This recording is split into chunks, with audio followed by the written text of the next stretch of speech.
All of you welcome to this education channel Pankaj Science World. We are studying the chapter number 9 Environmental Management of class 9. तो class 9 का ये chapter environmental management हम पढ़ रहे हैं। तो पिछले वीडियो में हमने वेदर और क्लाइमेट इनके बीच में क्या डिफरेंस है इसके बारे में पढ़ा था, तो फिर आपको इसको रिकॉल कर देता हूं। तो वेदर क्या होता है, किसी समय पे किसी विशिष्ट जगह का एटमॉस्फेरिक कंडीशन जो होते हैं उसे वेदर कहा जाता है, यानी कि आज बहुत ठंडी है, दैट इज द वेदर। लेकिन क्लाइमेट क्या होता है, the climate is a long term atmospheric condition, long term predominant atmospheric condition of a region. यानी कि कोई एक एरिया है, बड़ा एरिया है, उस जगह का लॉन्ग टर्म सालों साल तक उसका एटमॉस्फेयर के कंडीशन कैसी रहती है उसे कहते हैं climate. This is the difference between weather and climate. Today we have to study about the importance of weathering in living world. आगे समझ में, आज हमें क्या पढ़ना है, importance of weathering in living world. तो लिविंग वर्ल्ड्स के अंदर वेदरिंग का क्या इंपॉर्टेंस होता है, यानी कि हमारे जीव सृष्टि के ऊपर वेदर का क्या परिणाम होता है, उसका इंपैक्ट क्या होता है, इसके बारे में हम पढ़ेंगे। और उस इंपैक्ट का अध्ययन भी किया जाता है, यानी कि जीव सृष्टि के ऊपर वेदर का क्या क्या परिणाम होता है उसका अध्ययन करने का एक डिपार्टमेंट है हमारे यहाँ पे। उस डिपार्टमेंट को कहते हैं मेटेरोलॉजी। तो मेट्रोलॉजी के बारे में भी हम आज के इस वीडियो में थोड़ी बहुत जानकारी मैं आपको दूंगा, और कल के वीडियो में डिटेल में आप मेट्रोलॉजी के बारे में पढ़ सकते हैं। तो आगे समझ में, तो इस वीडियो को आपको एंड तक देखना है पूरा। अगर आप वीडियो देखेंगे तो आपको impact of weather on living things can be clear. आगे समझ में, तो इस वीडियो को अंत तक देखिए, और चैनल को सब्सक्राइब नहीं किया होगा अब तक तो चैनल को सब्सक्राइब करना है, और आपको वीडियो पसंद आता है तो उसे लाइक और शेयर करना नहीं भूलना है। तो अभी शुरू करते हैं हम importance of weathering in living world. You know that daily weathering as also a long term climatic condition influences human lifestyle directly और इनडायरेक्टली। आगे समझ में, यानी कि आज की जो वेदर की कंडीशन है इसे हम क्या कर सकते हैं, क्लाइमेट भी कर सकते हैं, क्योंकि पूरे दिन भर जो वेदर रहता है, जो कंडीशन एटमॉस्फेयर की रहती है, तो दिन भर एक जैसी एटमॉस्फेयर की कंडीशन नहीं रहती बच्चों। सवेरे बारिश हुई, दोपहर में धूप खिला है, शाम को फिर से बारिश होती है, रात में ठंडी बजती है। That is the changes are takes place in the daily weather also, and this daily weather, अब दिन भर में जो बदलाव आता है उसका इंपैक्ट तो हमारे ऊपर होता है। Therefore it has influences the human lifestyle directly और इनडायरेक्टली। आ गया समझ में, तो हमारे धरती यानी कि land, water bodies, plant and animals all together they collectively forms the natural environment of the earth, and this natural environment is responsible for the development of organisms। तो हमारे यहाँ पे जमीन है, जमीन के ऊपर वाटर बॉडीज है अलग अलग जगह पे, उसमें प्लांट और एनिमल्स है, ये सब मिला के क्या होता है, हमारे धरती का नेचुरल एनवायरनमेंट होता है। और इस नेचुरल एनवायरनमेंट की वजह से ही इसका इंपैक्ट किसके होता है, लिविंग थिंग्स के ऊपर। कोई भी जगह पे लिविंग थिंग की संख्या कितनी होगी ये कौन डिपेंड करता है, ये सब नेचुरल एनवायरनमेंट अगर ज्यादा है, वाटर बॉडीज वहां पे ज्यादा है, पानी की उपलब्धता है, खाने की उपलब्धता है, तो वहां पे ऑर्गेनिज्म जो है वो डेवलप होते रहते हैं। आगे समझ में आया। इसके ऊपर किसका इंपैक्ट होता है, वेदर का इंपैक्ट होता है। The climate of particular region, कोई भी एरिया का जो क्लाइमेट होता है, climate of particular region helps to determine the lifestyle of the peoples of that particular reason.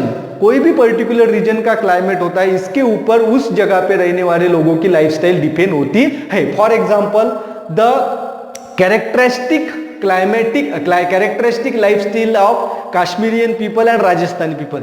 Kashmir के लोग जो है उनकी लाइफस्टाइल कैसी होती है, राजस्थान के लोग जो है उनकी लाइफस्टाइल कैसी होती है, उनका पहनाव कैसा होता है, खाने के तरीके कैसे होते हैं, एक जैसे होते हैं नहीं, उनमें डिफरेंस होता है। और ये डिफरेंस किसकी वजह से आया है, ये डिफरेंस आया है उनके क्लाइमेट की वजह से, क्योंकि कश्मीर का क्लाइमेट और राजस्थान का क्लाइमेट, दोनों जगह का क्लाइमेट क्या है, अलग अलग होता है बच्चों।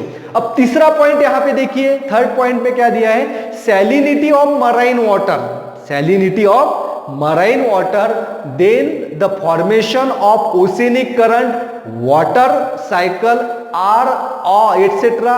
are all depends on the related to the various weather and climatic factor.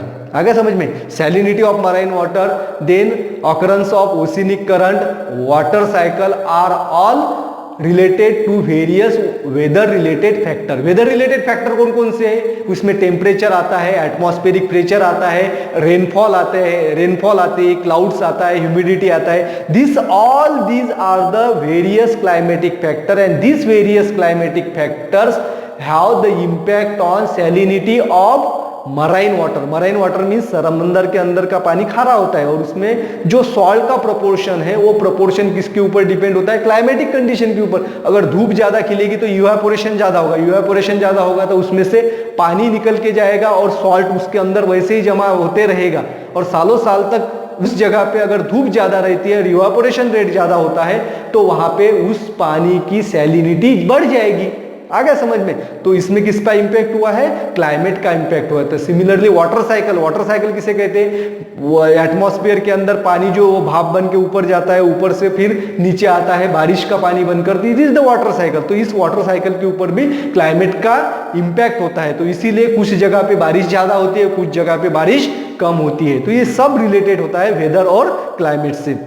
और इसके बाद जो चौथा फोर्थ पॉइंट है ये देखिए, the various climatic factors brings about weathering of rocks in the earth crust.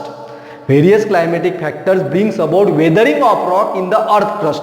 हमारे अर्थ क्रस्ट के अंदर वेदरिंग ऑफ रॉक्स यानी क्या होता है? वेदरिंग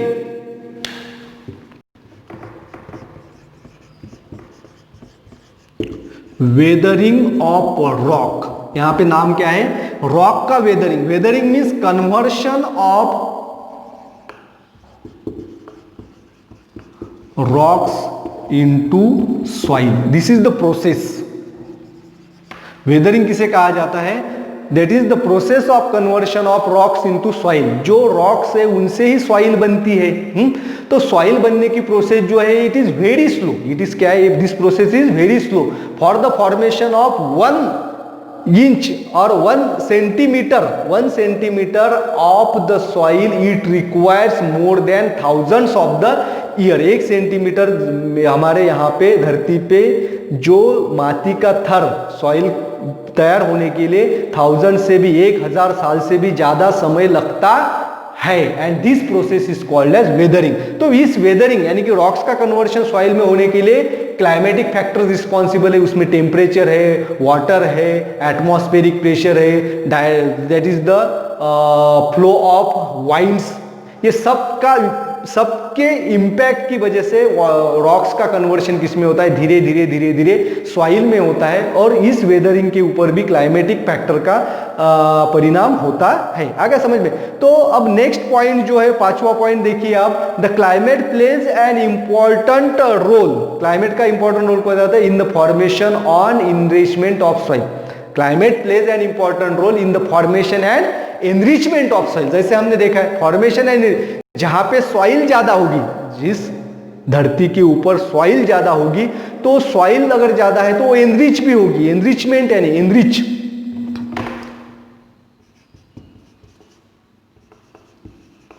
एनरिच उपजाऊ. जमीन उपजाऊ है कि नहीं, जमीन उपजाऊ है कि नहीं, इसके ऊपर भी क्लाइमेटिक फैक्टर काम करता है. तो क्लाइमेटिक फैक्टर की वजह से सॉइल बनती है और सॉइल बनने के बाद अगर उसके अंदर ह्यूमस ज्यादा है, क्या ज्यादा है? ह्यूमस ज्यादा है, तो वो सॉइल जो है वो क्या कह सकते हैं? फर्टाइल सॉइल किसे कह सकते हैं? क्या कहते हैं? Fertile soil. यानी कि उसमें ऑर्गेनिक मटेरियल ज्यादा होंगे. अब किसमें ऑर्गेनिक मटेरियल ज्यादा होगी? जिसमें माइक्रो ऑर्गेनिजम्स ज्यादा होंगे. तो microbes present in the soil are responsible for the formation and they plays an important role in the formation of soil. ये next point है. Microorganisms in the soil plays an important role in the formation of organic material. अब जिसके अंदर ये organic material ज्यादा है वो soil fertile है, उसमें एनरिचमेंट न्यूट्रिएंट्स ज्यादा है। और माइक्रो ऑर्गेनिजम्स किसमें ज्यादा है? जिसमें ह्यूमस ज्यादा होता है। तो माइक्रो ऑर्गेनिज्म क्या करता है? Organic material, complex organic material का ट्रांसफॉर्मेशन सिंपल ऑर्गेनिक मटेरियल में करता है, और इस सिंपल ऑर्गेनिक मटेरियल की वजह से सॉइल के अंदर न्यूट्रिएंट्स ज्यादा होते हैं, और उस न्यूट्रिएंट्स की वजह से that soil becomes enrich with the nutrients. वो उपजाऊ सॉइल होती है, फर्टाइल सॉइल होती है। And this process of formation of organic material depends on various climatic factor. तो क्लाइमेटिक फैक्टर कितने इंपॉर्टेंट होते हैं ये इस यहां से हमें पता चला है। Therefore it is very clear from this study that meteorology is very important. Study of meteorology is very important from the view point of human lifestyle. हमारे जीवन शैली के लिए या पूरे जीव सृष्टि के जीवन शैली के लिए, जीवन के लिए क्या कहेंगे, जीवन के लिए हमें मेट्रोलॉजी का स्टडी करना बहुत जरूरी है। मेटेरोलॉजी यानी क्या होता है? मेटेओरोलॉजी, इसे कैसे पढ़ेंगे? मेटेओरोलॉजी, मेटेओरोलॉजी। तो शॉर्ट में मैं इसे कैसे कहता हूं? मेट्रोलॉजी। तो इसका प्रोनाउंसिएशन क्या है? मेटेओरोलॉजी। तो मेटेओरोलॉजी जो है, इसका स्टडी जो है बहुत इंपॉर्टेंट है। मेट्रोलॉजी क्या होती है? It is the branch of science which deals with the study of various weathering and climatic factors and atmosphere, जिसके अंदर एटमॉस्फेयर का अध्ययन किया जाता है। एटमॉस्फेयर के अंदर जो वेदर और क्लाइमेट से इनके जो अलग अलग फैक्टर है उन सब का अध्ययन जिसमें किया जाता है उसे कहते हैं मेट्रोलॉजी, जिसे हम कहेंगे मौसम विज्ञान। क्या कहते हैं बच्चों? मौसम विज्ञान। मौसम की जानकारी जिस डिपार्टमेंट से हमें मिलती है उसे कहते हैं मेट्रोलॉजी। तो मेट्रोलॉजी के बारे में क्या होता है ये आपको पता चला है। While asserting the climate of particular region, अगर कोई एक पर्टिकुलर एरिया है उसका क्लाइमेट के बारे में हमें जानकारी इकट्ठा करनी है, उसके क्लाइमेट के बारे में जानकारी इकट्ठा करनी है, तो हमें क्या करना पड़ेगा? You have to take the review of earlier studies of the climate. The review of earlier studies of the climate is very important to know the climatic condition of particular region. Review of earlier study यानी कि उस जगह के climate में पहले क्या क्या बदलाव आए थे, उसके पहले जो है कुछ सालों के पहले उसमें क्या क्या बदलाव आए थे, कब आए थे, कैसे आए थे, इस स्टडी करना पहले बहुत जरूरी है। और उसका पहले के एनवायरनमेंट का अगर हम स्टडी करेंगे तो तभी जाके हमें उस एरिया के क्लाइमेट के बारे में हम जान पाएंगे। और for that purpose the different countries in the world have the metrology department, and this metrology department helps for making and recording the earlier studies of the climate. तो मेट्रोलॉजी डिपार्टमेंट क्या करती है? अर्लियर क्लाइमेट के पहले की condition कैसी थी, आज की कंडीशन क्लाइमेट की कैसी, उसके पहले क्लाइमेट की कंडीशन कैसी थी, तो उसके बारे में वो क्या करती है? रिकॉर्डिंग करती है, उसका रिकॉर्ड रखती है। और उस रिकॉर्ड का अगर हम अध्ययन करेंगे तो उस एरिया का क्लाइमेट हमें पता चलता है। तो दिस मौसम विज्ञान जो है मेट्रोलॉजी डिपार्टमेंट है, it is very important, and for that purpose this metrology department have the observatory. तो मेट्रोलॉजी डिपार्टमेंट में क्या होते हैं? ऑब्जर्वेटरी। तो ये ऑब्जर्वेटरी क्या होते हैं? ऑब्जर्वेटरी यानी कि वेधशाला। ऑब्जर्वेटरी यानी वेधशाला। वेधशाला means it is the laboratory of meteorological department. ये जो मेट्रोलॉजिकल डिपार्टमेंट है उसकी ये लेबोरेटरी है, वे observatory. And this observatories are well equipped with the modern instrument and technology, and with the help of modern instrument and technology these observatory departments make the records of the earlier studies of the various climatic changes and climatic factors and its impact on the earth, and it also predict the forecast about the future climate. तब भविष्य में climate की condition कैसे होगी इसके बारे में भी जानकारी ये हमें वेधशाला से मिलती है, ऑब्जर्वेटरी से मिलती है। और इसलिए ऑब्जर्वेटरी को उसमें हाई इक्विप्ड टेक्नोलॉजी वहाँ पे है, इंस्ट्रूमेंट्स है, अलग अलग मॉडर्न इंस्ट्रूमेंट है, और उस इंस्ट्रूमेंट्स की मदद से ये क्या करते हैं, एटमॉस्फेयर, वेदर और क्लाइमेट इसका अध्ययन करते हैं। If the present climatic conditions are to be analyse, if the present, हमें क्या करना है, आज के क्लाइमेट की स्थिति कैसी है और कल कैसे होगा, कल का क्लाइमेट कैसे होगा, कल वेदर कैसे होगा, इसके बारे में अगर हमें भविष्यवाणी करने, फोरकास्टिंग करने, तो हमें क्या करना पड़ेगा, the present climatic conditions are to be analysed with the reference to the earlier climatic condition और prior to the past climatic condition, then we will predict the forecasting of the climate of future. It means that अगर हम भविष्य, अभी आज की स्थिति के climate की स्थिति जो है इसका क्या करना पड़ेगा, इसकी तुलना जो है, इसका एनालिसिस जो है किससे करना पड़ेगा, पास्ट क्लाइमेटिक कंडीशन, पहले की क्लाइमेटिक कंडीशन कैसी थी, आज की क्लाइमेटिक कंडीशन कैसी है, इसका अध्ययन करेंगे तो कल जो है भविष्य में क्लाइमेट की कंडीशन कैसी हो सकती है इसके बारे में हम प्रेडिक्शन कर सकते हैं, भविष्यवाणी कर सकते हैं, जिसे हम फोरकास्टिंग भी कह सकते हैं। That is we can predict the climatic change in of the future. आ गया समझ में? तो हाउएवर क्लाइमेट कैसा, it is very complex. However the climate is a net result of complex mixture of various atmospheric factor. Climate क्या है, it is the complex mixture of various atmospheric factor. Atmosphere में अलग अलग तरह के घटक हैं और उस सभी घटकों का मिक्सचर जो है ये क्या है, हमारा क्लाइमेट। उसमें रेनफॉल होता है, उसमें ह्यूमिडिटी होती है, कभी धूप आती है, कभी एटमॉस्फेरिक प्रेशर बढ़ता है, कभी एटमॉस्फेरिक प्रेशर कम होता है, टेम्परेचर में फ्लक्चुएशन आता है।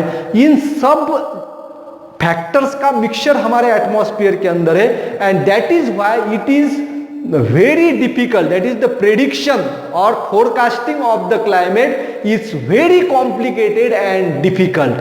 तो क्लाइमेट के बारे में फोरकास्ट करना, उसके बारे में अनुमान लगाना, ये बात बहुत ही कठिन है और डिफिकल्ट भी है और कॉम्प्लेक्स भी है, लेकिन ऑब्जर्वेटरी और मेट्रोलॉजिकल डिपार्टमेंट उसका प्रेडिक्शन करते हैं और बहुत बार ये प्रेडिक्शन एक्यूरेट भी होता है।